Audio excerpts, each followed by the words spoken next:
Welcome to Life and Sharing Channel. Think and Grow Rich by Napoleon Hill. Chapter 6. Imagination. The workshop of the mind. The fifth step toward riches. Imagination is literally the workshop wherein are fashioned all plans created by man. The impulse, the desire, is given shape, form, and action through the aid of the imaginative faculty of the mind. It has been said that man can create anything which he can imagine. Of all the ages of civilization, this is the most favorable for the development of the imagination, because it is an age of rapid change. On every hand one may contact stimuli which develop the imagination. Through the aid of his imaginative faculty, man has discovered, and harnessed, more of nature's forces during the past 50 years than during the entire history of the human race, previous to that time. He has conquered the air so completely, that the birds are a poor match for him in flying. He has harnessed the ether, and made it serve as a means of instantaneous communication with any part of the world. He has analyzed, and weighed the sun at a distance of millions of miles, and has determined, through the aid of imagination, the elements of which it consists. He has discovered that his own brain is both a broadcasting and a receiving station for the vibration of thought, and he is beginning now to learn how to make practical use of this discovery. He has increased the speed of locomotion, until he may now travel at a speed of more than 300 miles an hour. The time will soon come when a man may breakfast in New York, and lunch in San Francisco. Man's only limitation, within reason, lies in his development and use of his imagination. He has not yet reached the apex of development in the use of his imaginative faculty.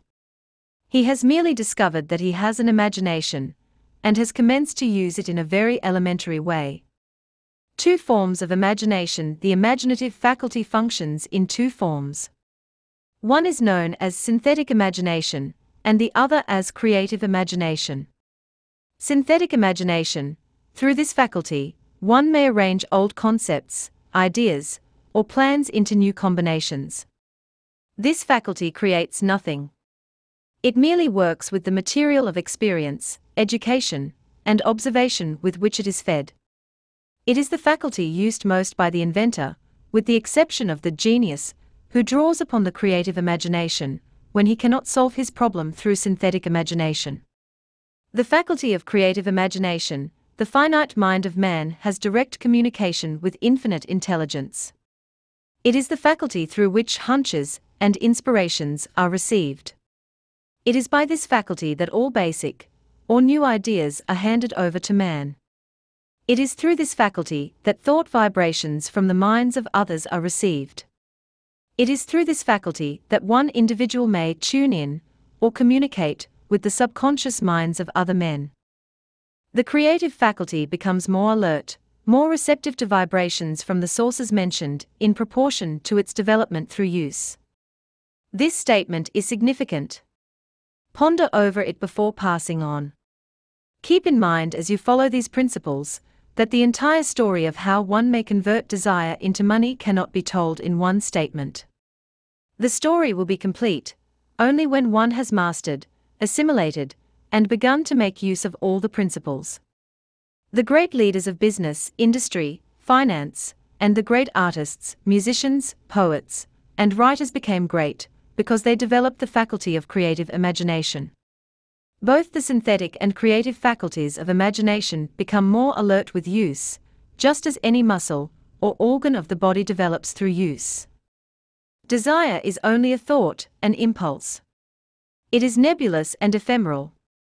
It is abstract, and of no value, until it has been transformed into its physical counterpart. While the synthetic imagination is the one which will be used most frequently, in the process of transforming the impulse of desire into money, you must keep in mind the fact that you may face circumstances and situations which demand use of the creative imagination as well. Your imaginative faculty may have become weak through inaction. It can be revived and made alert through use. This faculty does not die, though it may become quiescent through lack of use. Center your attention, for the time being, on the development of the synthetic imagination, because this is the faculty which you will use more often in the process of converting desire into money. Transformation of the intangible impulse of desire into the tangible reality of money calls for the use of a plan or plans. These plans must be formed with the aid of the imagination, and mainly with the synthetic faculty. Read the entire book through, then come back to this chapter, and begin at once to put your imagination to work on the building of a plan, or plans, for the transformation of your desire into money. Detailed instructions for the building of plans have been given in almost every chapter. Carry out the instructions best suited to your needs, reduce your plan to writing, if you have not already done so. The moment you complete this, you will have definitely given concrete form to the intangible desire. Read the preceding sentence once more. Read it aloud, very slowly, and as you do so, remember that the moment you reduce the statement of your desire, and a plan for its realization, to writing, you have actually taken the first of a series of steps, which will enable you to convert the thought into its physical counterpart.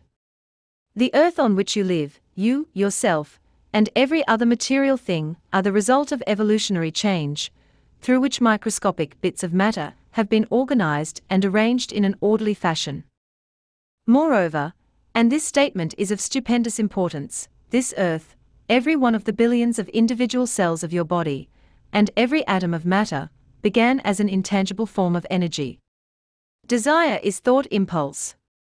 Thought impulses are forms of energy. When you begin with the thought impulse, desire, to accumulate money, you are drafting into your service the same stuff that nature used in creating this earth, and every material form in the universe, including the body and brain in which the thought impulses function. As far as science has been able to determine, the entire universe consists of but two elements, matter and energy. Through the combination of energy and matter, has been created everything perceptible to man, from the largest star which floats in the heavens, down to, and including man himself. You are now engaged in the task of trying to profit by nature's method. You are, sincerely and earnestly, we hope, trying to adapt yourself to nature's laws, by endeavoring to convert desire into its physical or monetary equivalent. You can do it. It has been done before. You can build a fortune through the aid of laws which are immutable. But, first, you must become familiar with these laws, and learn to use them. Through repetition, and by approaching the description of these principles from every conceivable angle, the author hopes to reveal to you the secret through which every great fortune has been accumulated. Strange and paradoxical as it may seem, the secret is not a secret. Nature, herself, advertises it in the earth on which we live, the stars, the planets suspended within our view, in the elements above and around us, in every blade of grass, and every form of life within our vision. Nature advertises this secret in the terms of biology, in the conversion of a tiny cell, so small that it may be lost on the point of a pin, into the human being now reading this line. The conversion of desire into its physical equivalent is, certainly, no more miraculous. Do not become discouraged if you do not fully comprehend all that has been stated. Unless you have long been a student of the mind, it is not to be expected that you will assimilate all that is in this chapter upon a first reading. But you will, in time, make good progress. The principles which follow will open the way for understanding of imagination. Assimilate that which you understand, as you read this philosophy for the first time, then, when you reread and study it, you will discover that something has happened to clarify it, and give you a broader understanding of the whole. Above all, do not stop, nor hesitate in your study of these principles until you have read the book at least 3 times, for then, you will not want to stop. How to make practical use of imagination. Ideas are the beginning points of all fortunes. Ideas are products of the imagination. Let us examine a few well-known ideas, which have yielded huge fortunes, with the hope that these illustrations will convey definite information concerning the method by which imagination may be used in accumulating riches. The Enchanted Kettle. 50 years ago, an old country doctor drove to town, hitched his horse, quietly slipped into a drug store by the back door, and began dickering with the young drug clerk. His mission was destined to yield great wealth to many people. It was destined to bring to the South the most far-flung benefits since the Civil War. For more than an hour, behind the prescription counter, the old doctor and the clerk talked in low tones. Then the doctor left. He went out to the buggy and brought back a large, old-fashioned kettle, a big wooden paddle, used for stirring the contents of the kettle, and deposited them in the back of the store. The clerk inspected the kettle, reached into his inside pocket, took out a roll of bills, and handed it over to the doctor. The roll contained exactly $500, the clerk's entire savings. The doctor handed over a small slip of paper, on which was written a secret formula. The words on that small slip of paper were worth a king's ransom. But not to the doctor. Those magic words were needed to start the kettle to boiling, but neither the doctor nor the young clerk knew what fabulous fortunes were destined to flow from that kettle. The old doctor was glad to sell the outfit for $500. The money would pay off his debts, and give him freedom of mind. The clerk was taking a big chance by staking his entire life's savings on a mere scrap of paper and an old kettle. He never dreamed his investment would start a kettle to overflowing with gold that would surpass the miraculous performance of Aladdin's lamp. What the clerk really purchased was an idea. The old kettle and the wooden paddle, and the secret message on a slip of paper were incidental. The strange performance of that kettle began to take place after the new owner mixed with the secret instructions an ingredient of which the doctor knew nothing. Read this story carefully. Give your imagination a test. See if you can discover what it was that the young man added to the secret message, which caused the kettle to overflow with gold. Remember, as you read, that this is not a story from Arabian Nights. Here you have a story of facts, stranger than fiction, facts which began in the form of an idea. Let us take a look at the vast fortunes of gold this idea has produced. It has paid, and still pays huge fortunes to men and women all over the world, who distribute the contents of the kettle to millions of people. The old kettle is now one of the world's largest consumers of sugar, thus providing jobs of a permanent nature to thousands of men and women engaged in growing sugar cane, and in refining and marketing sugar. The old kettle consumes, annually, millions of glass bottles, providing jobs to huge numbers of glass workers. The old kettle gives employment to an army of clerks, stenographers, copywriters, and advertising experts throughout the nation. It has brought fame and fortune to scores of artists who have created magnificent pictures describing the product. The old kettle has converted a small southern city into the business capital of the South, where it now benefits, directly or indirectly, every business and practically every resident of the city. The influence of this idea now benefits every civilized country in the world, pouring out a continuous stream of gold to all who touch it. Gold from the kettle built and maintains one of the most prominent colleges of the South, where thousands of young people receive the training essential for success. The old kettle has done other marvelous things. All through the World Depression, when factories, banks and business houses were folding up and quitting by the thousands, the owner of this enchanted kettle went marching on, giving continuous employment to an army of men and women all over the world, and paying out extra portions of gold to those who, long ago, had faith in the idea. If the product of that old brass kettle could talk, it would tell thrilling tales of romance in every language. Romances of love, romances of business, romances of professional men and women who are daily being stimulated by it. The author is sure of at least one such romance, for he was a part of it, and it all began not far from the very spot on which the drug clerk purchased the old kettle. It was here that the author met his wife, and it was she who first told him of the enchanted kettle. It was the product of that kettle they were drinking when he asked her to accept him for better or worse. Now that you know the content of the enchanted kettle is a world-famous drink, it is fitting that the author confess that the home city of the drink supplied him with a wife, also that the drink itself provides him with stimulation of thought without intoxication, and thereby it serves to give the refreshment of mind which an author must have to do his best work. Whoever you are, wherever you may live, whatever occupation you may be engaged in, just remember in the future, every time you see the words Coca-Cola, that its vast empire of wealth and influence grew out of a single idea, and that the mysterious ingredient the drug Clark Asa Candler mixed with the secret formula was imagination. Stop and think of that, for a moment. Remember, also, that the 13 steps to riches, described in this book, were the media through which the influence of Coca-Cola has been extended to every city, town, village, and crossroads of the world, and that any idea you may create, as sound and meritorious as Coca-Cola, has the possibility of duplicating the stupendous record of this worldwide thirst killer. Truly, thoughts are things, and their scope of operation is the world itself.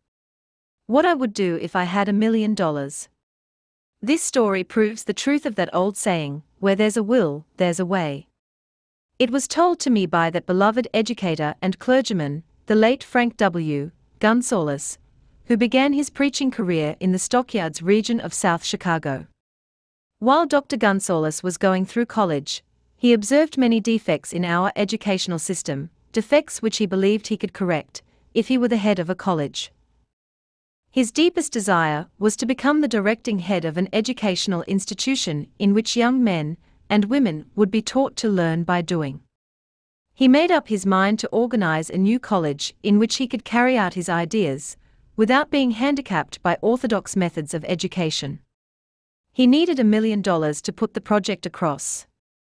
Where was he to lay his hands on so large a sum of money? That was the question that absorbed most of this ambitious young preacher's thought. But he couldn't seem to make any progress. Every night he took that thought to bed with him. He got up with it in the morning.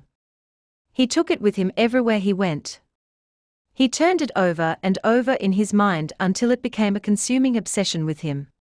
$1 million is a lot of money. He recognized that fact, but he also recognized the truth that the only limitation is that which one sets up in one's own mind. Being a philosopher as well as a preacher, Dr. Gunsaulus recognized, as do all who succeed in life, that definiteness of purpose is the starting point from which one must begin. He recognized, too, that definiteness of purpose takes on animation, life, and power when backed by a burning desire to translate that purpose into its material equivalent. He knew all these great truths, yet he did not know where, or how to lay his hands on $1 million. The natural procedure would have been to give up and quit, by saying, well, my idea is a good one, but I cannot do anything with it, because I never can procure the necessary $1 million. That is exactly what the majority of people would have said, but it is not what Dr. Gunsaulus said. What he said, and what he did are so important that I now introduce him, and let him speak for himself. One Saturday afternoon I sat in my room thinking of ways and means of raising the money to carry out my plans. For nearly 2 years, I had been thinking, but I had done nothing but think. The time had come for action. I made up my mind, then and there, that I would get the necessary $1 million within a week. How? I was not concerned about that. The main thing of importance was the decision to get the money within a specified time, and I want to tell you that the moment I reached a definite decision to get the money within a specified time, a strange feeling of assurance came over me, such as I had never before experienced. Something inside me seemed to say, why didn't you reach that decision a long time ago? The money was waiting for you all the time. Things began to happen in a hurry. I called the newspapers and announced I would preach a sermon the following morning, entitled, What I Would Do If I Had $1 Million. I went to work on the sermon immediately, but I must tell you, frankly, the task was not difficult, because I had been preparing that sermon for almost 2 years. The spirit back of it was a part of me. Long before midnight, I had finished writing the sermon. I went to bed and slept with a feeling of confidence, for I could see myself already in possession of the $1 million. Next morning I arose early, went into the bathroom, read the sermon, then knelt on my knees, and asked that my sermon might come to the attention of someone who would supply the needed money. While I was praying I again had that feeling of assurance that the money would be forthcoming. In my excitement, I walked out without my sermon, and did not discover the oversight until I was in my pulpit, and about ready to begin delivering it. It was too late to go back for my notes, and what a blessing that I couldn't go back. Instead, my own subconscious mind yielded the material I needed. When I arose to begin my sermon, I closed my eyes, and spoke with all my heart and soul of my dreams. I not only talked to my audience, but I fancy I talked also to God. I told what I would do with $1 million if that amount were placed in my hands. I described the plan I had in mind for organizing a great educational institution, where young people would learn to do practical things, and at the same time develop their minds. When I had finished and sat down, a man slowly arose from his seat, about 3 rows from the rear, and made his way toward the pulpit. I wondered what he was going to do. He came into the pulpit, extended his hand, and said, "Reverend, I liked your sermon. I believe you can do everything you said you would, if you had $1 million. To prove that I believe in you and your sermon, if you will come to my office tomorrow morning, I will give you the $1 million. My name is Philip D. Armour." Young Gunsaulus went to Mr. Armour's office, and the $1 million was presented to him. With the money, he founded the Armour Institute of Technology. That is more money than the majority of preachers ever see in an entire lifetime, yet the thought impulse back of the money was created in the young preacher's mind in a fraction of a minute. The necessary $1 million came as a result of an idea. Back of the idea was a desire which young Gunsaulus had been nursing in his mind for almost 2 years. Observe this important fact. He got the money within 36 hours after he reached a definite decision in his own mind to get IT, and decided upon a definite plan for getting IT. There was nothing new or unique about young Gunsaulus' vague thinking about $1 million, and weakly hoping for it. Others before him, and many since his time, have had similar thoughts. But there was something very unique and different about the decision he reached on that memorable Saturday, when he put vagueness into the background, and definitely said, "I will get that money within a week." God seems to throw himself on the side of the man who knows exactly what he wants, if he is determined to get just that.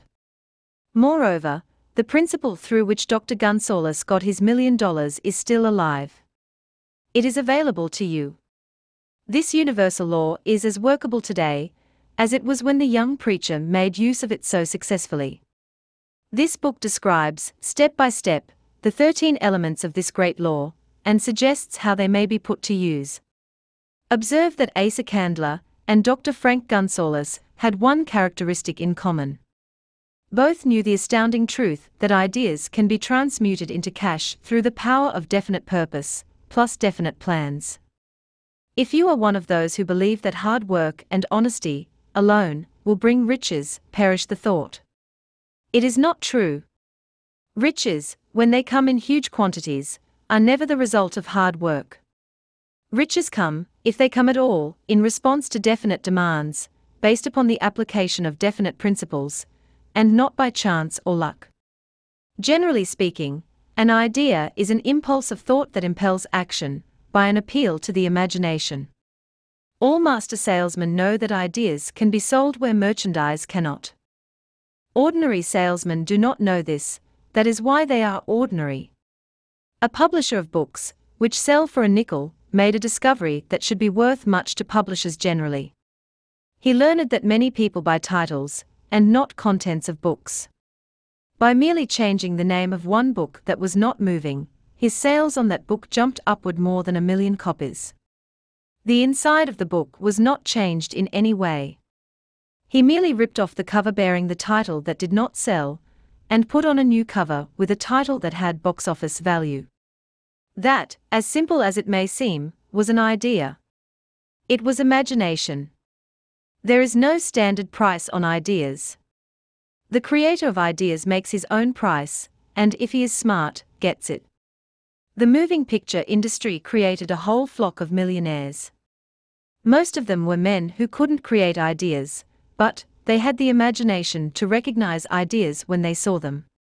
The next flock of millionaires will grow out of the radio business, which is new and not overburdened with men of keen imagination. The money will be made by those who discover or create new and more meritorious radio programs, and have the imagination to recognize merit, and to give the radio listeners a chance to profit by it.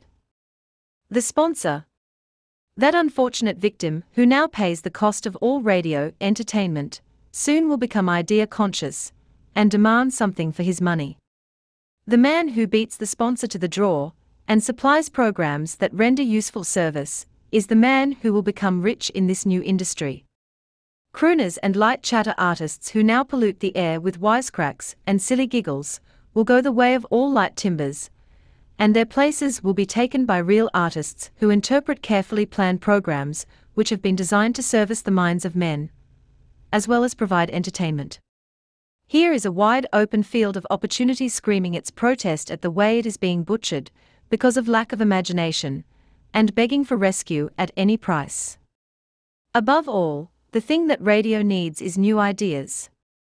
If this new field of opportunity intrigues you, perhaps you might profit by the suggestion that the successful radio programs of the future will give more attention to creating buyer audiences, and less attention to listener audiences.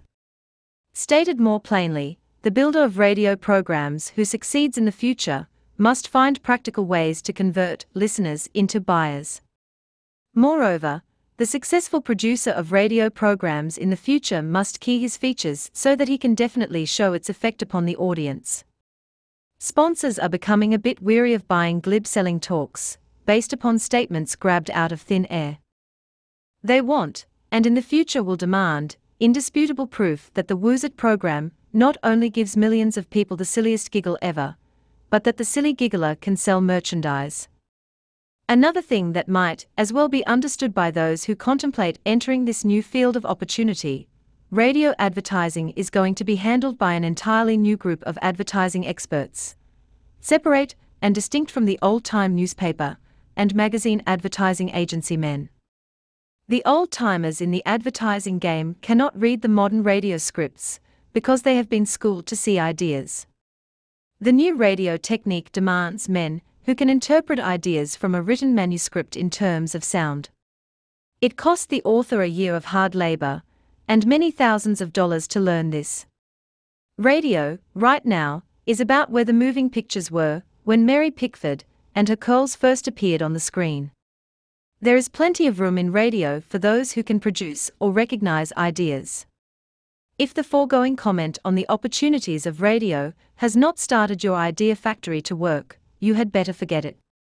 Your opportunity is in some other field. If the comment intrigued you in the slightest degree, then go further into it, and you may find the one idea you need to round out your career. Never let it discourage you if you have no experience in radio. Andrew Carnegie knew very little about making steel. I have Carnegie's own word for this. But he made practical use of two of the principles described in this book, and made the steel business yield him a fortune. The story of practically every great fortune starts with the day when a creator of ideas and a seller of ideas got together and worked in harmony. Carnegie surrounded himself with men who could do all that he could not do. Men who created ideas, and men who put ideas into operation, and made himself and the others fabulously rich. Millions of people go through life hoping for favorable breaks. Perhaps a favorable break can get one an opportunity, but the safest plan is not to depend upon luck. It was a favorable break that gave me the biggest opportunity of my life, but 25 years of determined effort had to be devoted to that opportunity before it became an asset. The break consisted of my good fortune in meeting and gaining the cooperation of Andrew Carnegie. On that occasion, Carnegie planted in my mind the idea of organizing the principles of achievement into a philosophy of success. Thousands of people have profited by the discoveries made in the 25 years of research, and several fortunes have been accumulated through the application of the philosophy. The beginning was simple. It was an idea which anyone might have developed. The favorable break came through Carnegie, but what about the determination, definiteness of purpose, and the desire to attain the goal, and the persistent effort of 25 years? It was no ordinary desire that survived disappointment, discouragement, temporary defeat, criticism, and the constant reminding of waste of time. It was a burning desire. An obsession. When the idea was first planted in my mind by Mr. Carnegie, it was coaxed, nursed, and enticed to remain alive. Gradually, the idea became a giant under its own power, and it coaxed, nursed, and drove me. Ideas are like that. First you give life and action and guidance to ideas, then they take on power of their own and sweep aside all opposition. Ideas are intangible forces, but they have more power than the physical brains that give birth to them. They have the power to live on, after the brain that creates them has returned to dust. For example, take the power of Christianity. That began with a simple idea, born in the brain of Christ. Its chief tenet was, "Do unto others as you would have others do unto you." Christ has gone back to the source from whence he came, but his idea goes marching on. Someday, it may grow up, and come into its own, then it will have fulfilled Christ's deepest desire. The idea has been developing only 2,000 years. Give it time. Success requires no explanations. Failure permits no alibis.